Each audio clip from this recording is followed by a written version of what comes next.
So ഇന്ന് രാവിലെ തന്നെ നമ്മൾ ഷോപ്പിലേക്ക് വന്നൊരു ഫോണായിരുന്നു ഇത്, ഓപ്പോ A57. കസ്റ്റമർ 2-3 സ്ഥലത്ത് കൊടുത്ത് നോക്കി, പക്ഷേ അതിൻ്റെ സാധാ നോർമൽ ഡിസ്പ്ലേ കിട്ടാല്ലാത്തതുകൊണ്ട് നമ്മൾ ഷോപ്പിലേക്ക് കൊടുന്നു. സോ നമ്മൾ ആദ്യമായിട്ട് തന്നെ ബാക്ക് ഡോർ അയക്കുമ്പോൾ ചെറുതായിട്ട് ലിക്വിഡൊക്കെ ഇട്ടിട്ട് നോർമലായിട്ട് നമുക്ക് അയക്കാം. ഞാൻ ആദ്യം അയച്ചു വെച്ചതായിരുന്നു, വീഡിയോ എടുക്കാൻ വേണ്ടി ജസ്റ്റ് ഒന്ന് കാണിച്ചു തരാണ്.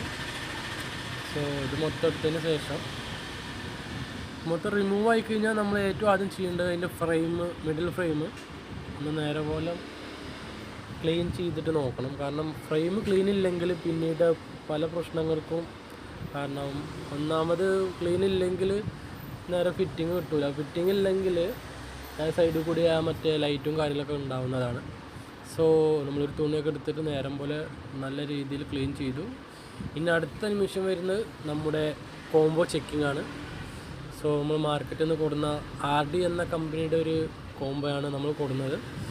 മാർക്കറ്റിൽ കിട്ടാവുന്ന നല്ലൊരു കോംബോ തന്നെയാണ്, കമ്പനിയൊന്നും വല്ലാതെ വന്നിട്ടില്ല.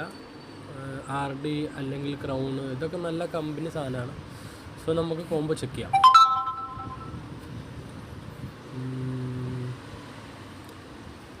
സോ നമ്മുടെ ഫോൺ ഇപ്പോൾ ഓണായിട്ടുണ്ട്. ഇനി നമുക്ക് അതിൽ ടൈപ്പ് ചെയ്ത് നോക്കാം വർക്കിംഗ് ആണോ ഇല്ലേ. കണ്ടിട്ട് കുഴപ്പമില്ല തോന്നുന്നു. സോ ഓക്കെ നമ്പർ അടിച്ച് നോക്കി, എല്ലാ കാര്യങ്ങളും നോക്കി. അപ്പോൾ കോംബോ കാര്യങ്ങളെല്ലാം പക്കയാണ്. ഇനി നമ്മൾ കോംബോയുടെ 4 സൈഡിലും കുറേശ്ശെ ഗമ്മിടുക. സൈഡിൽ കൂടി ഇട്ട് കഴിഞ്ഞാൽ നമ്മൾ ഫിറ്റ് ചെയ്യുമ്പോൾ വല്ലാതെ കസ്റ്റമർക്ക് തോന്നില്ല ഡിസ്പ്ലേ ചേഞ്ച് ആക്കിയതായിട്ട്. ഫിറ്റിങ്ങും ഉണ്ടാവും, പിന്നെ ഡിസ്പ്ലേ വല്ലാതെ പെട്ടെന്ന് കംപ്ലൈൻറ്റ് വരാൻ സാധ്യത വളരെ കുറവാണ്.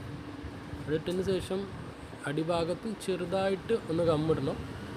കാരണം മെയിനായിട്ട് അടിഭാഗമാണ് നമ്മൾ നോക്കേണ്ടത്. അടിഭാഗത്ത് ഫിക്സിങ് ഇല്ലെങ്കിൽ പിന്നെ അത് ഒന്നുകൂടി പ്രസ് ആയി കഴിഞ്ഞാൽ ലൈനിങ്ങും കാര്യങ്ങളും പലപ്പോഴും വന്നിട്ടുണ്ട്. അപ്പോൾ ഒന്ന് ചെറുതായിട്ട് ഗമ്മൊക്കെ ഇട്ടിട്ട് നമുക്ക് ഫിക്സ് ചെയ്യാം. സോ നമ്മൾ ഫിക്സ് ചെയ്യുമ്പോൾ താഴ്ഭാഗത്താണ് ആദ്യമായിട്ട് നമ്മൾ ഫിക്സ് ചെയ്യേണ്ടത്. സോ നമ്മൾ താഴ്ഭാഗത്ത് കൊടുന്നു, ഫിക്സ് ചെയ്തു.